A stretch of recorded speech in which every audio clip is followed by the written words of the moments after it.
Hey, welcome back to the How to Podcast series. I have a co-host on today. Things are going to get a little scary today. We're talking about Charlie Osborn's podcast, Conjuring Oddities. And so we'll try not to scare you too much, but we're going to talk about podcasting. We're talking about his new podcast and what's going on with him. Some ideas, too, about how can he reach a bigger audience? How can he find more listeners? Where can he put himself out there? And Charlie even opens up too a little bit about his battle with ADHD and kind of that side of the story as well. Great talk today with Charlie as my co-host here on the How to Podcast series. I hope you enjoy it, and I'd love for you to go and check out his podcast as well. So here we go. Jump into the conversation with Charlie. A little bit from his podcast here as well. Give you a taste. Welcome to a show where your deepest fears and anxieties take on a life of their own. In each episode, we explore the twisted corners of the human psyche and journey through the most terrifying tales of the world of horror. So if you're ready to embrace the darkness, join us on a new journey each week into the heart of terror. This is Conjuring Oddities. Okay, everyone, welcome back to the How to Podcast series. I have a co-host today. He's right there. Charlie is here, and we're going to be talking about podcasting today. Charlie's got a great podcast, all under Conjuring Oddities. Sounds interesting, right? Charlie's going to talk about this with us on the show today. We're going to talk a little bit about how to help podcasters, and Charlie's going to share a little bit of his own personal journey with us as well. Charlie, welcome to the podcast. Thank you for having me. It's awesome to be here. It's great to have you back, and we had a good time to chat before, and lots of great stuff happening for you, and not just podcasting, but using your voice. Some good things are happening. First, let's talk about the podcast. Tell me more about your show. Sure. So it's horror narration. I use my voice to tell stories, and I look for writers who either, maybe they don't have a way to get their stories out there in the way that I'm able to, or they're, not looking to have their own podcast or show or anything like that, but they still want to get their stories out there. So I tell their stories. That's the long and short of it. Although I did decide that I'm going to be adding an interview element to the Conjuring Oddities. I'm going to start doing once a month, going to interview someone having to do in some way, shape, or form with the horror genre. I already have a comic book artist and ready to come on whenever I get that side of things running. She's incredibly talented, and I'm really excited about doing that part of things as well. It's nice. It's another whole element to your show then, right? Yeah, it's going to be completely different, something I've never done before. I'm in the market of doing things I've never done before as much as possible. It's fun. So have you ever interviewed somebody like that then for like a show? I've never interviewed anybody for anything. Okay. All right. So let's talk about that for a moment. Sure. For somebody who wants to start an interview show, they're toying with the idea. What excites you and what terrifies you about an interview show? So the most exciting part to me is getting to learn from people that are in the horror industry. I'm excited to talk to artists and filmmakers, writers, anyone, literally anyone that works in horror or things that are scary. I'm genuinely thrilled. I feel like it's probably going to be the most fun thing that I could possibly do. There was always a part of me that thought that I could potentially go that route, but I never wanted to because it did make me nervous. I've never interviewed before. I've been interviewed, to me, interviewing is kind of an art form in itself. And I don't know. I look at good interviewers and it's intimidating to me. I don't see myself as that person, but I want to learn. So that's the plan. Okay. All right. So do you mind if we take a little tangent here for a second? Go for it. All right. So let's turn this into your podcast. Okay. And I'm your guest. Oh boy. Okay, you ready? No. We're both here, and we're in good company. There's no way we can screw this up because you're on my show. So that's great. So, okay, Charlie, I want you to introduce me as your guest, and I want you to ask me your first question. And I want you to context the question this way. What is one question that only Dave can answer? And that's your first question. Okay. I can answer any question about anything, right? My favorite kind of food, where I live. That's all. That's a question anyone can answer. But me being on your show, what excites you about having me on your show? And what's the one question that I could only answer for you? So think about that for a second.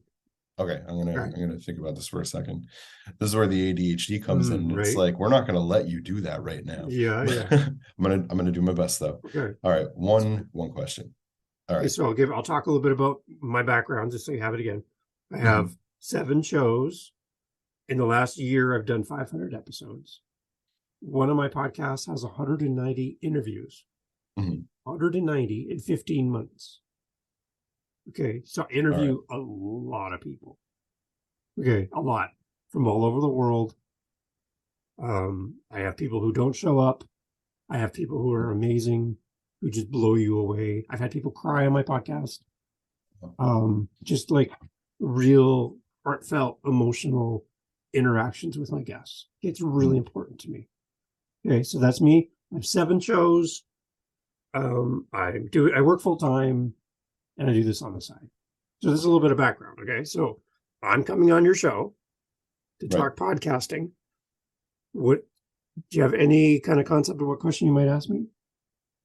Yeah, I think I do. Actually, I'm genuinely curious about this. Is the question that I have for you. Okay, all right. So here you go. You're going to make up a pretend podcast name and welcome your audience, and then say, "Dave's on the show today. Dave, welcome to the show. I have a question for you," or something like that. All right. Let's give it a shot. Fake podcast. And fake podcast. Are you ready? I'm gonna use my podcast name. Okay, why not? Sure. Let's do it. Okay, here we go. Ready? Over to you. All right. Hey guys, thanks for coming and listening to the Conjuring Oddities podcast. Today we have Dave on the show, and Dave is a podcaster himself. He's got 7 podcasts. And Dave, I'm genuinely curious to know, what was the toughest interview you've ever had on which of your podcasts, and why was it so tough? That's great. For me, I think the toughest one was my first, because I had nothing to offer to my guests besides me. And when I reached out to my guests, I went for somebody that was out of my league, to be quite honest. They're an expert. They're on podcasts all the time. They are a professional speaker. They travel the world. I went through their people, but I had read their book. And when they came on to meet with me, they said, "Tell me your numbers." My podcast is brand new. What numbers? I have never interviewed anybody before, and I didn't have anything to give them. But what I did say was, I heard you, to my potential guest, I heard you on another podcast. And in that podcast, the host took a phone call during this person's interview. Like, just one sec, and went to the phone and answered the phone while this person was on recording, left it in the recording, came back, you could hear his side of the phone call, came back to the interview and said, "Sorry about that. Next question." Well, meanwhile, my guest that I was hoping to have on my show was just sitting there awkwardly going, "What is going on here?" So I said to this person, "Not only have I read your book and I have a lot of great questions about your book that I want to talk about, but I want to apologize on behalf of podcasters for how you were treated on the blah blah show, because that's not how we do things." And he said, "You know what, Dave? I'm not worried about your numbers. I like you. Sign me up." And my first interview was one of my best and one of the toughest, because it was my very, very first. I mean, what more could you ask for? That's incredible. See? So there's one little tip then for you when you have your show, is instead of jumping into reading my LinkedIn profile back to me, because really you can just put a link to that in the show notes and give your listeners enough context to know who this person is and why you have them on the show. Because the biggest thing I would love to encourage you on is Your audience comes because of you. So they trust you. Right.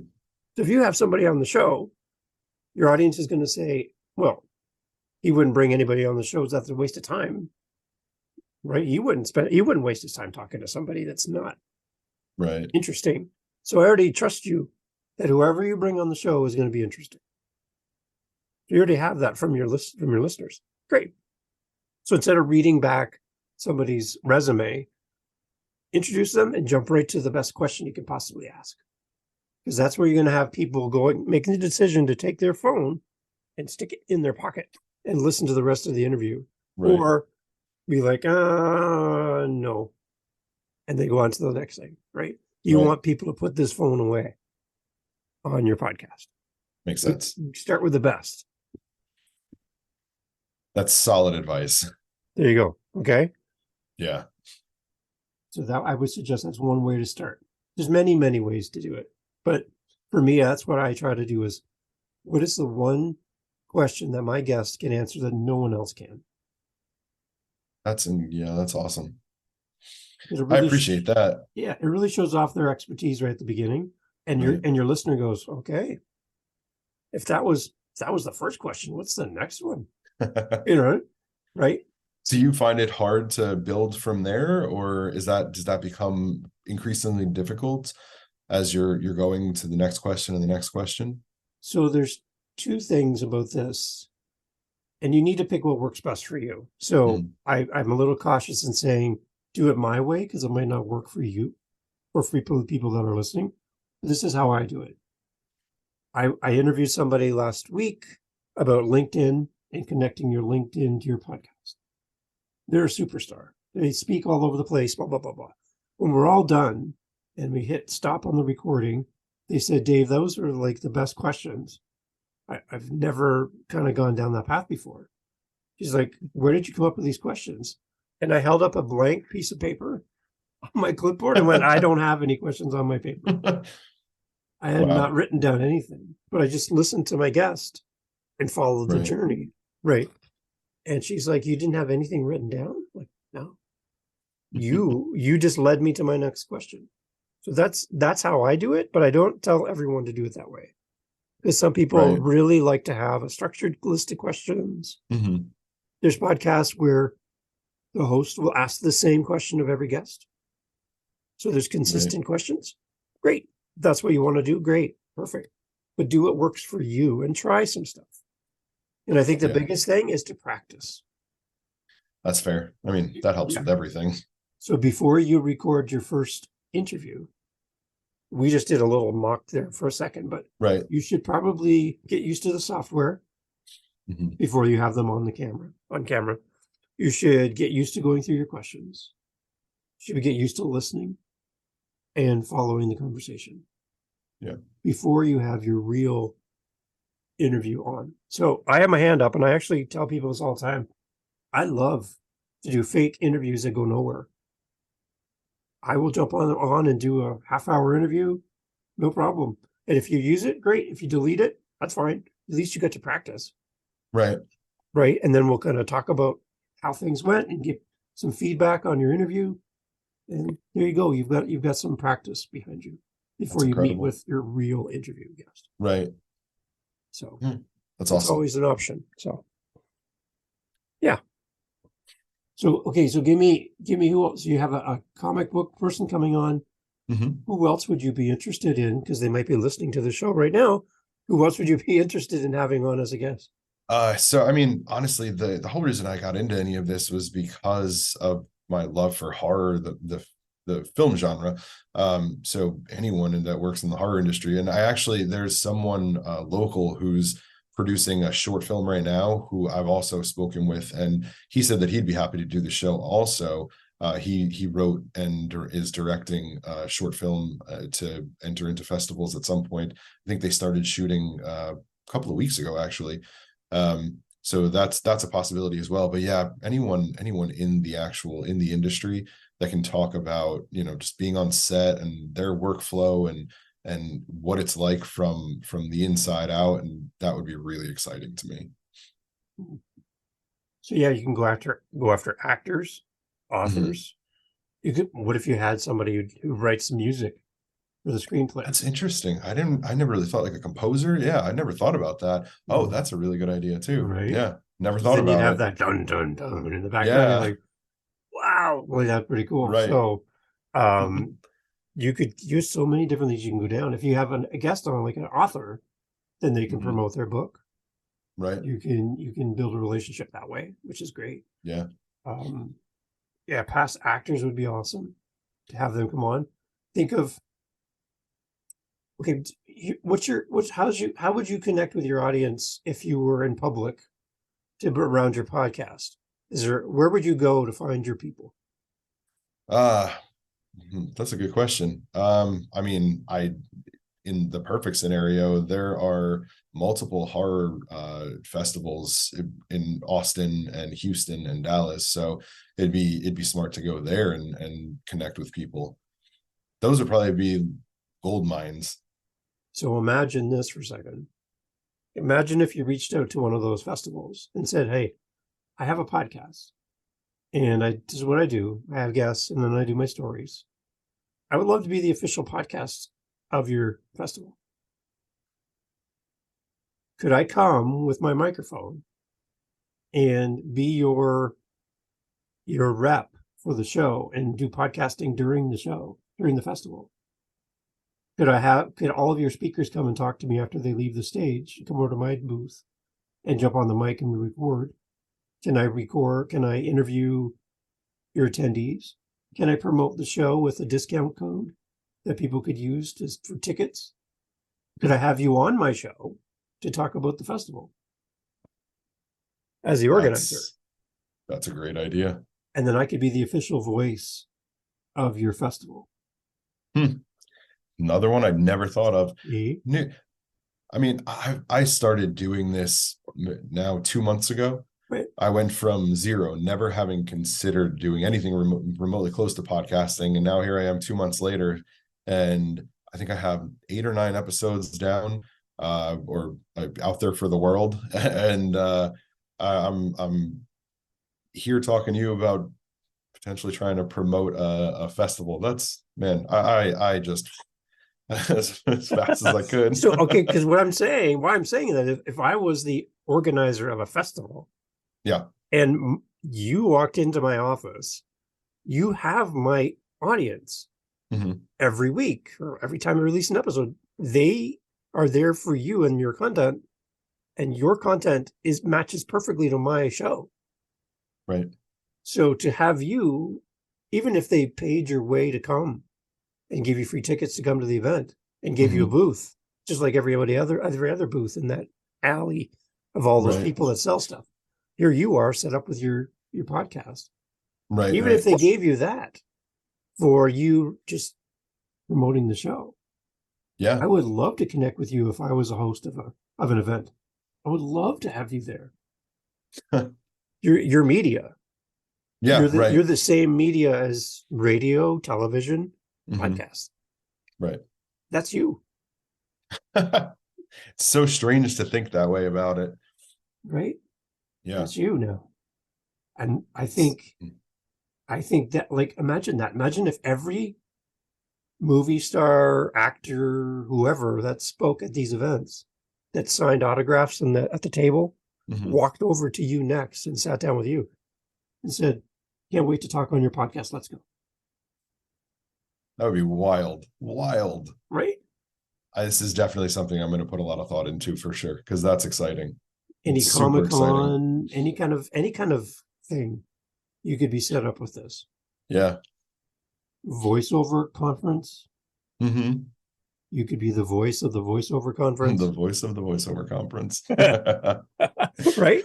There's so many doors that can open because you have a podcast. So that's exciting to me to see all that happen. Yeah, for sure. And I mean, I never ever looked at podcasting as something that could open doors. I just looked at, I don't know. I mean, I guess I never really thought about it, honestly. And I listened to podcasts before starting my own for years, and it's just not something I ever gave any thought to, mainly because I never considered doing one myself. I guess I just looked at it as a form of entertainment, and that was it. And clearly that was a mistake.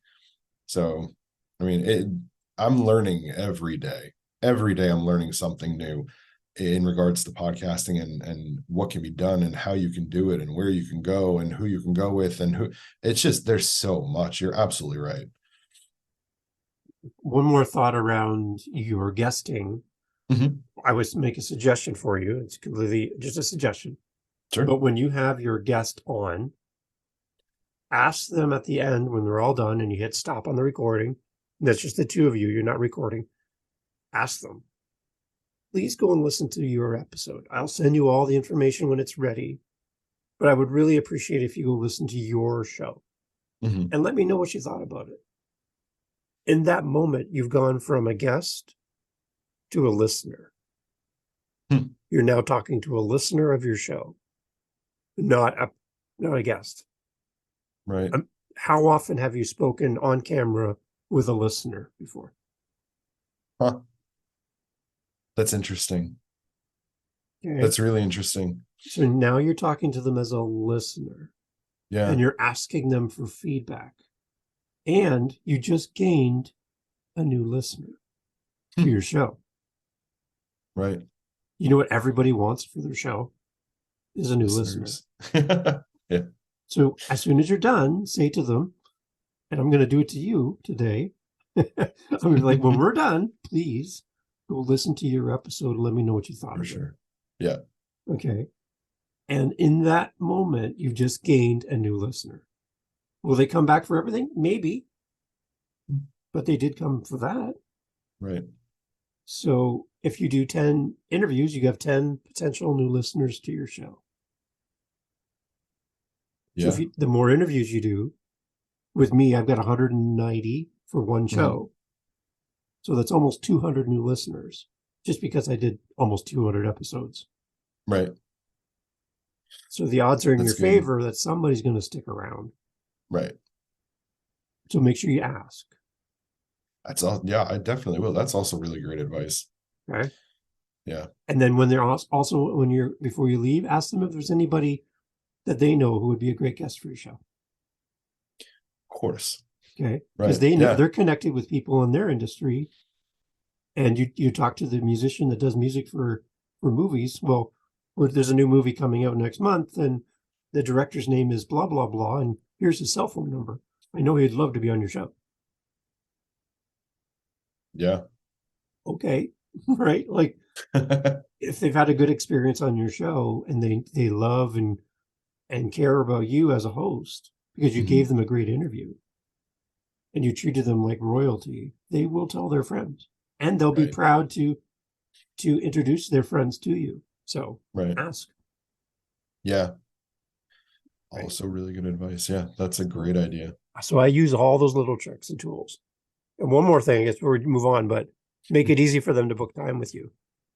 Right. So I use Calendly, the website, calendly.com, because it does the time zone change. So when you book in my calendar, it's in your time zone. So I don't have to do any mental math to figure out you're in England and I'm in Canada. What day is it? It does it all for you. Right. So make it simple for people to connect with you. And then you won't have that to worry about. So cool. So there you go. A few ideas around interviewing. Any questions about interviewing from your side? Oh man. I guess it would mainly come from learning about the guest that's coming on, but as far as how you formulate questions, even knowing more about the guest, do you have a way you go about doing that, or do you just like whatever pops into your head, you go with it? I know that you don't write things down, but do you still have some sort of formula in regards to how you form your questions, or do you literally just whatever's in your head, you just go? So again, I always do pre-interviews. So we had one, right? So that gives me a chance to not only meet you and see and hear what you sound like before I have you on, and I know you have a microphone and you have headphones. I don't even have to ask about that because I can see you on the camera. So that's a great way to know what your guest sounds like. Right. That's a good little trick. But I get a chance to make notes about what we talk about, and then I like to leave and think about our upcoming interview. It gives me time to kind of process what I think we could talk about. And then in that meantime, I will go listen to you on other shows if I can find it. Make sure you ask your potential guest, have you been on any podcasts? Because now you can find them. Right. But go listen to them. Go check out their YouTube. Check out their social media. Are they funny? Are they serious? Are they consistent? Are they out there all the time? Or was the last time they posted on social media 3 years ago? That's going to tell you if they're going to share your show. Right. Really. But makes sense. Go and just find out where they are and get a sample of what they put out in the world, and then come back and give that to them in the podcast episode.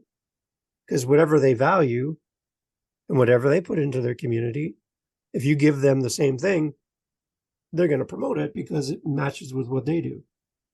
Right.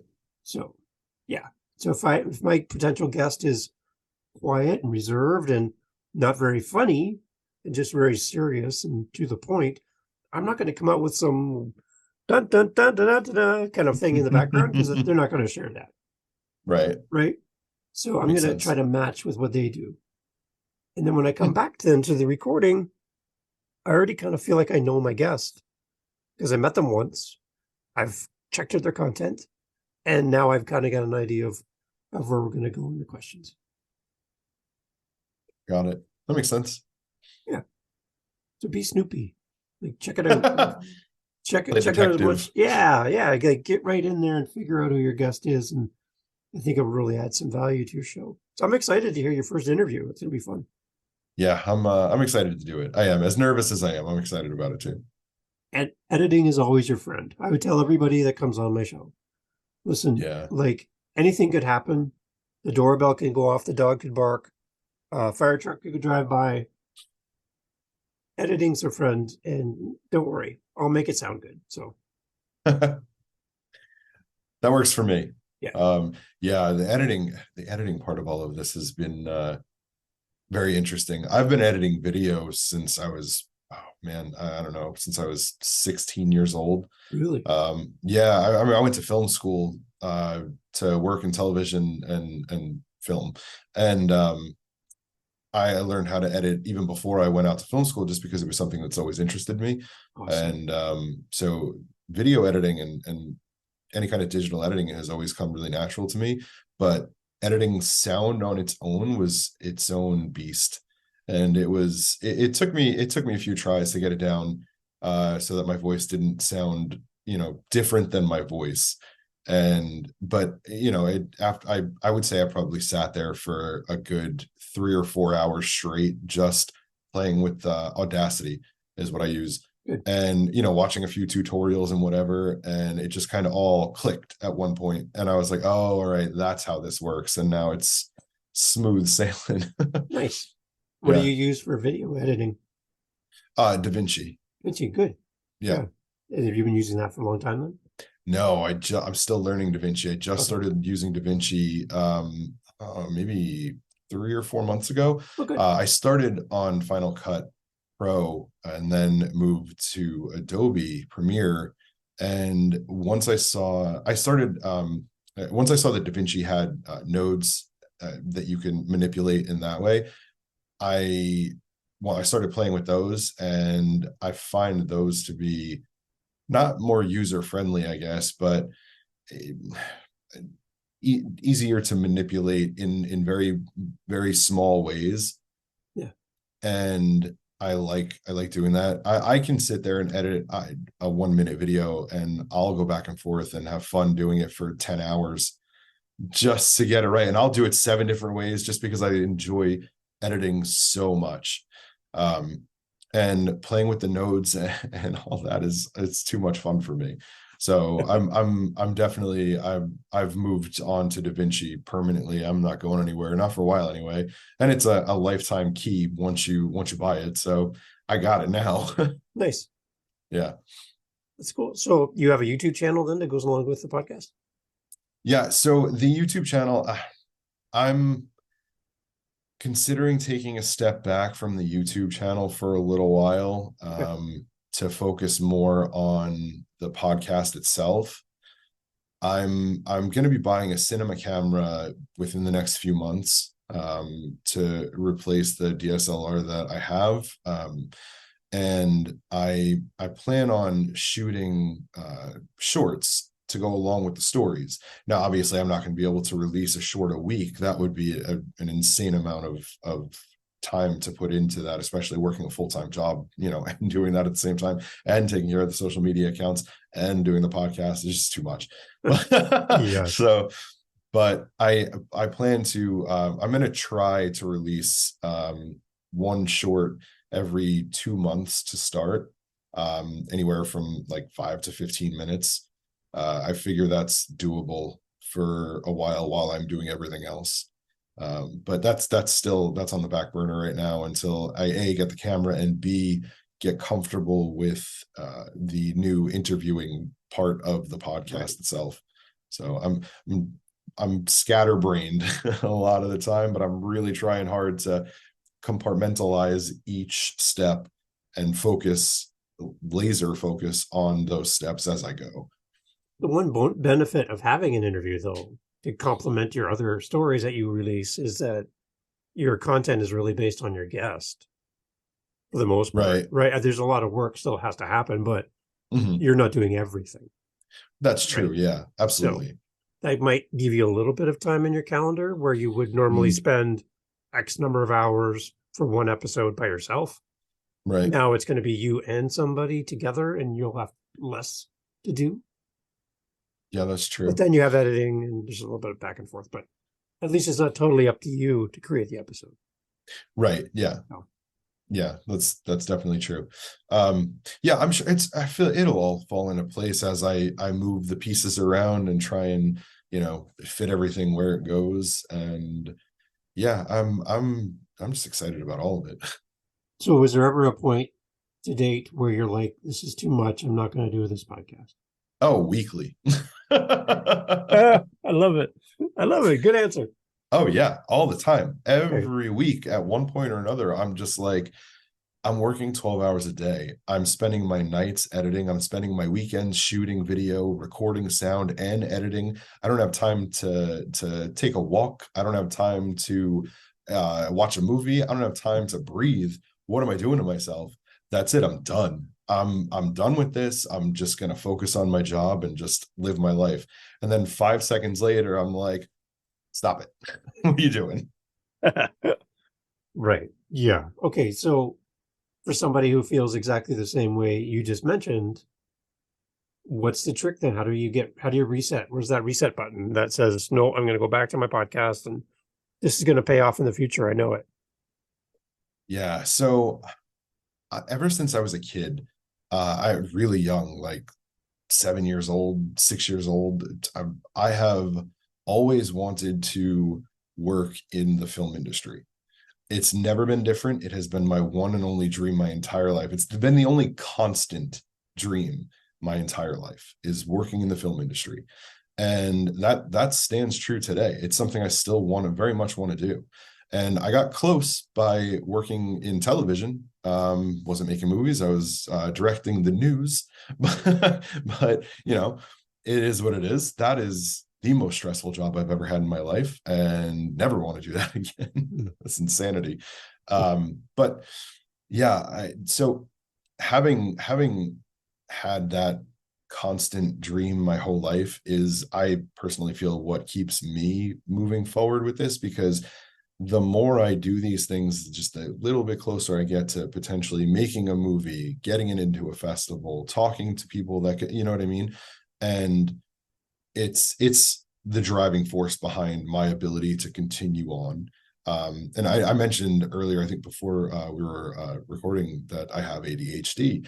And with ADHD, you wind up getting like insanely focused on very specific things at random times, and then you go at it 1,000%, and once you're done or halfway through or 5 minutes in, the ADHD can just snap and be like, you don't want to do this anymore. You're done. You're going to move on and do something else. And you're going to laser focus on that now. And it's going to become your entire life. And that happens to me all the time with everything. And so being able to mix something that I love and something that I've been dreaming of doing my entire life with something that is healthy for me has made those ingredients have made sticking with podcasting easier for myself. It's actually given me the ability to kind of channel the ADHD-isms and laser focus on something that I actually want to laser focus on.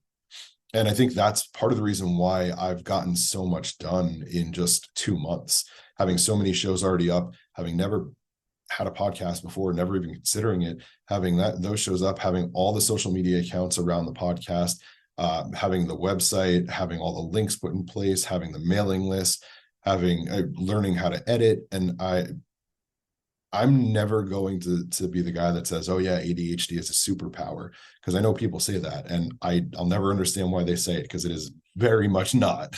It is a hindrance above all else.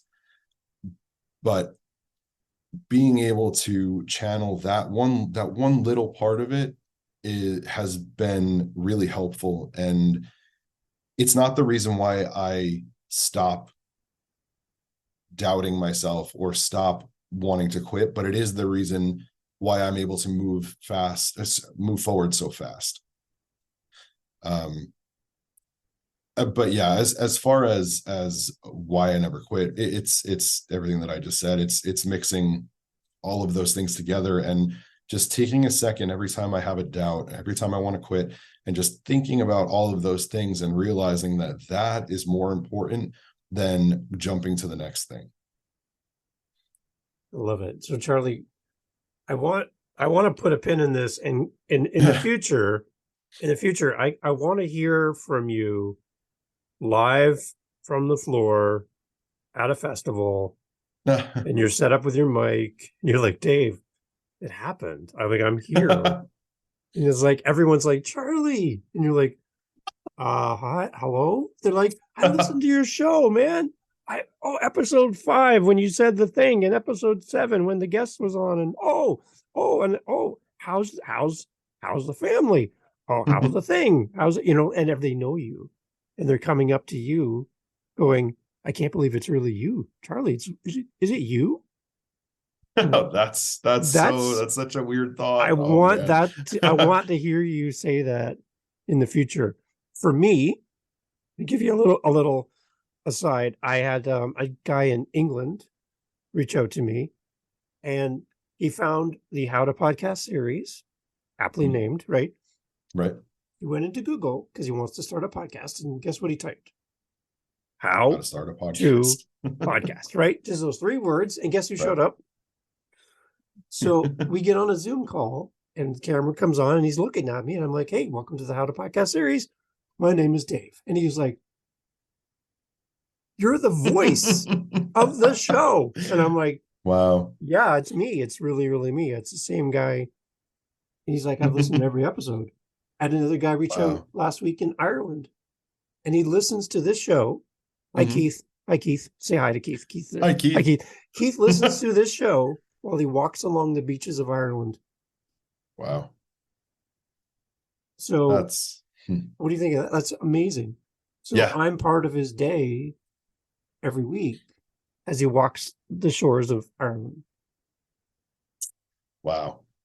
So it's going to happen, Charlie, where people are going to be like, I can't believe I get to talk to you. I can't believe you're at my event. I can't believe I'm on your show. It seems so far away. It seems so impossible even. But I mean, that's goals, right? So to make that happen, give value to your listener, give value to your guests, make it so they want to share your show because they came on your show and talked about something no one's ever asked them about. Right. Right. They're like, how did you know that about me? How did you know that I was interested in blah, blah, blah? Or my first movie, I was an extra. How did you know that? Well, I Yeah, researched you. I put the time in, right? And right. I want to give my listener the best experience possible. So I want to be ready for you on my show. Wow. That means a lot. That part sounds like fun too. Doing all that research and learning about that sounds like so much fun. Because it's what you want to talk about, right? Right. You're not here talking about puzzles. You're not, this isn't the puzzle podcast, right? You're here to talk about something you love. So because you love it, if you do research, it's not going to be a task because Right. you love it. You're nerding out on Yeah. this. I'm nerding out on podcasting. So to have anybody on who wants to talk about podcasting, it's like we're best friends because we're both talking about something we love. Right. Then This is that easy. makes perfect sense. It's so easy. Yeah. Right? And I don't have to fake it. So Right. Yeah. yeah, That's great. That's cool. That's cool. All right. So before we go, Charlie, again, talk Okay. about the podcast. We're gonna have links to send everyone over to your show. And I know you have a ton of work to do, so I don't want to keep you too long. But promote the show, tell everybody what's coming up maybe in the future. Give us a little taste. That'd be kind of nice to know too. Yeah, so it's www.conjuringoddities.com, and the www part is important because if you just go and type in conjuringoddities.com, it brings you to some other website. I am trying to get that figured out. Don't know why. GoDaddy is a giant pain. They're making it difficult. But yeah, it's www.conjuringoddities.com. That'll take you to a page where you can find my show, multiple links, and the YouTube channel that does have some stuff up there. It's all horror narration right now, just me telling scary stories, some a little more explicit than others, not child oriented. But yeah, that's mainly what I'm doing now. I'm on TikTok, I'm on Facebook, YouTube, Instagram, and are you familiar with Clapper by I chance? just signed up last week. Did You're you? I'm one of the blue checks on Clapper. What? Yeah, yeah. Nice. I have just over 86 or 85,000 followers on there. Holy cow. How long have you been on there? Oh, 2 years. Wow, I didn't even know how old Clapper was. That's amazing. Yeah, it's actually, I think it's 3 years old now. And yeah, so I was one of the first blue checks on the app. Yeah, they so the CEO of Clapper, he put myself and like 10 other, maybe 20 other people that were on, trying to grow a following on there in a room with himself. And so we're all beta testers for everything new that comes with the app. Wow. And yeah, and I talked to him yesterday or today. It's hard to get a response now because he's so busy. But I was just like, man, it's crazy what's going on. How many people are coming over here to this app? And he goes, so many people. he's blown away, just like the rest of us are, with the conversation about TikTok potentially getting banned. Major names are coming over to the Clapper app now. So it's interesting to be on the ground level and already have so many followers on that app. It's funny though, because my persona on that app has almost nothing to do with horror or podcasting. I do a lot of food videos. I do a lot of food reviews, and I also do like weird ramen combinations where I'll cook ramen in something like watermelon juice and taste it, and you know what I mean? It's so much fun, and it makes a lot of people laugh, and I love doing it. So, but that's what's going on over there. But I do promote the podcast on there. There are links all over that app to get to my podcast as well. Good. Yeah, but that's mostly what I've going on. Oh, and then of course, trying to build out the other part of Conjuring Oddities and doing the once monthly interviews to start, and hopefully that'll take off sooner than later. That will take off sooner than later, not hopefully. Yeah. And yeah, eventually moving into making videos and kind of working toward building a whole production company. Beautiful. Okay, for somebody who's brand new to Clapper, they're like, what was that called? Where's a good place to start as a new creator on Clapper? Any suggestions for somebody new to the platform? Yeah, 100%. When you first start, your photo is going to have these little like clapping hands on it. The amount of time you have that picture is between 5 to 7 days. Post 10 videos a day when you have those hands, because Clapper amps up your videos and your engagement and your interactions in those first few days. And you're going to get the majority of your following in those first few days if you really hit the ground running. That's the best advice I could give. And the other advice is the way that hashtags work on other apps, they don't work the same way on Clapper.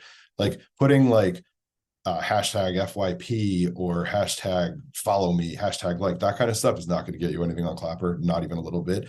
You really want to put in the hashtags what your video is about.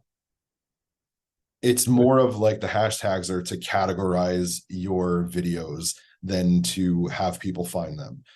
And you only get 5 hashtags on Clapper. So you really have to use them well. And what should we never do on Clapper? Tell other people what types of videos to post. Just keep scrolling. Okay, because one thing I heard people say too when I was new on there was, don't use your watermark TikTok posts on Clapper. That's, I mean, they say you're not supposed to, but I've seen videos with the watermark blow up. I've also seen videos with the watermark not do anything. But I mean, my last video, I think the last big video I put up that blew up, I got like 115,000 views on it. And that was that was all about TikTok pretty much. And then I'll post another one in the same fashion form and I'll get 3,000 views. Okay. It's just, it's no different than TikTok in that regard. You can post it with or without a watermark. You can use one of those apps that'll erase the watermark. There's really no telling. I don't believe so anyway, not from what I've seen. I've seen them both blow up and fizzle out quick with watermarks. I love it. So that's a nice bonus, Charlie. I didn't even expect to go down the Clapper path. That was great. Yeah, it's not nearly as many people know about it yet because TikTok is still very prevalent with what's going on with Congress and all that. But a lot of people, I think the last big name to come over to Clapper was Gary V is on Clapper now. Oh, yeah. Wow. So cool. I know here in Canada, they've taken TikTok off all of the government issued phones for anyone who works for the government. So they've just removed it. You can't even have it. So yeah, I don't know. They've done that to a couple of states. I think I want to say Utah maybe did that. I'm not sure. I'm not 100% sure. I think there's a university that did it too. I mean, it would have been Texas A&M that took it. Maybe. I don't know. I'm saying maybe because I'm not 100% sure. So you could just forget all that I just said if you want. But yeah, I know that I watched the hearing and it was tough to watch. Yeah. But it is what it is. Nothing I can do about it. So just kind of roll with the punches. Awesome. Well, I'm so glad to hear that you're part of the beginning stages of Clapper and that you got some insight for us that I don't think we can get anywhere else. So I appreciate that. That's really cool. Yeah, for sure. It's a lot of fun. Follow me. I'll follow you back on Clapper. I love it. And I can figure out a new way to cook my ramen noodles. So for sure. Looking forward to it. Awesome, Charlie. Thank you so much for being part of the podcast. Thank you. I'd encourage everyone to go check out your show. And if you think you're a good guest for Charlie, if you have an event coming up and you're looking for someone to be the voice of your event, Charlie's here with his hand raised. And this would be really cool to see your podcast grow, Charlie. And if you ever have any questions or if I can be a resource in any way, would love to help you. And just want to encourage you to keep going. Don't give up. You're doing a great job. Thank you. I really appreciate that. Thank you so much. And thank you very much for having me on the show. I really appreciate that as well. Excellent. Everyone, please go check out Charlie's show. And again, so great to have you on your show. It's great. Thank you. All right.